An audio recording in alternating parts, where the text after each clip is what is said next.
Sarah Palin getting in on the action, and she seems to have a fundamental misunderstanding of the definition of the word hypocrisy. She says the definition of hypocrisy is for Rush Limbaugh to have been called out, forced to apologize, and retract what it is that he said in exercising his First Amendment rights. And never is the same applied to the leftist radicals who say such horrible things about the handicapped, about women, the defenseless. There is so much here to break down. First of all, it is not the MO of the left to say horrible things about women, the handicapped, and the defenseless. It is the left that defends the defenseless.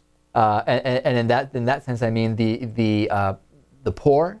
I mean minority groups. I mean everything. You know, Lewis. You know what I'm talking about. Absolutely. And it is the left who is defending women against the war on women we're seeing from the Republicans. Okay, and of course, and the handicapped. What does the left have to do with the handicapped? I mean, what on Last earth? I knew, no one was talking about the handicapped. No, I think that's the problem, that nobody's even talking about the handicapped.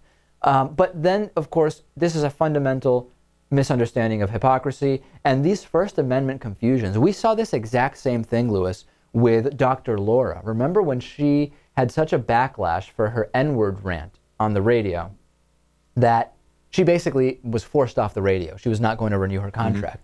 She said that she had lost her First Amendment rights. You didn't lose your rights. You were able to say exactly what you wanted.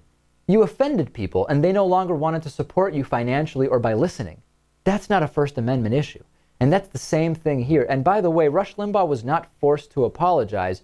He apologized because he insulted and offended so many people, and he apologized to scramble to try to save some advertisers. Right. Sarah Palin is so incompetent. It is incredible. Does not understand the meaning of hypocrisy and does not understand the First Amendment. She claims to be a constitutional expert. She was almost the vice president. She doesn't understand hypocrisy or the First Amendment. It's because of her that she's not the vice president. By the way, to correct though, she doesn't really say she's a constitutional expert. I thought that was only Bachman. Has Palin touted her constitutional expertise, Natan? I don't think she's touted her expertise on anything. I think all Tea Partiers tout their, quote, constitutional expertise. It could be. Let's talk about the Republican response, though, because Republicans are afraid of Rush Limbaugh, Lewis. I mean, Mitt Romney said he wouldn't have used those words. What about the entire underlying idea of what Rush Limbaugh said? What about commenting on that? You wouldn't have used those words. You wouldn't. The only problem you have with what Rush Limbaugh said is he used the word slut and prostitute. Rick Santorum, hesitant to be critical. Newt Gingrich, I mean, they're afraid of Rush Limbaugh. If you're scared of Rush Limbaugh, what about Ahmadinejad? It's a pathetic display from the Republican candidates, honestly. It's just pathetic, and it's sickening. It's just politics. The guy has a huge following. So the second you insult him or the second you say something he doesn't like, he's going to jump on your back, and everyone who listens to him religiously is not going to vote for you. Funny that you use the word religiously. Yeah, I know, right? I didn't even mean to do that. Speaking of Sarah Palin, we found out in these emails that have been circulating from Sarah Palin's email box that Glenn Beck, when he was on Fox News, would send her the interview questions in advance. Now, this isn't shocking, not because I'm surprised Glenn Beck would do that, but because the questions were such softballs, and because Sarah Palin still didn't answer them coherently. It's amazing that she had the questions in advance. Somebody started looking at what types of email did Sarah Palin get from Fox News, so they searched around, and they found a series of questions that was sent to Sarah Palin in advance of an interview, so she could either object to the question or just get an answer ready ahead of time.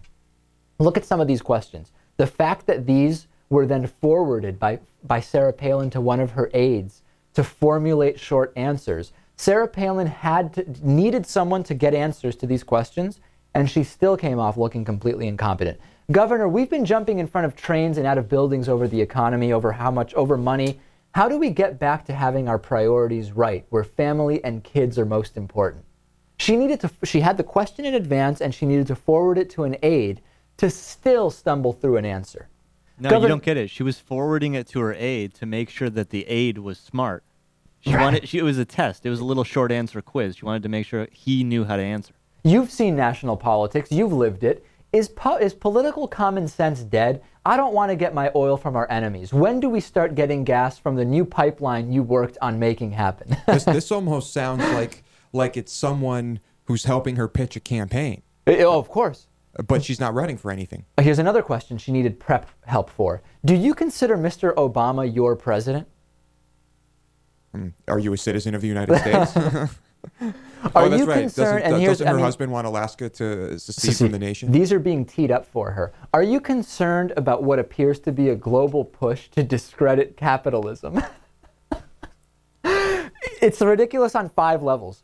The fact that this is a question in an interview, the fact that it's being given to her ahead of time, the fact that she needed to forward this to an aide to get an answer, and the fact that even given all that, she still couldn't put together realistic questions. Right. What else can we say about it? What kind of questions are these? I mean, I burst out laughing at the softball questions, but I wonder if she should have been warned that she was going to be asked to comment on being referred to as one hot grandma. Does she need to forward that to an aide? These sound like questions she would ask herself. I mean... It's almost like these are questions her aide submitted to the producer. Yes. Probably. So anyway, a little bit of insight into the world of Sarah Palin and Fox News. Get the show on iPhone and Android at Stitcher.com/David Pakman Show. Use promo code David.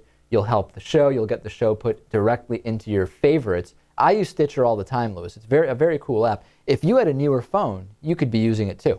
In theory, yes. I would use it if I had a phone that was, post 2000. Exactly. Yeah. All right, let's take a break. We'll be back after this. I still want to talk about Pat Robertson. I want to talk about gas prices, and I'll correctly point out hypocrisy on gas prices as opposed to Sarah Palin's definition of hypocrisy. Back after this.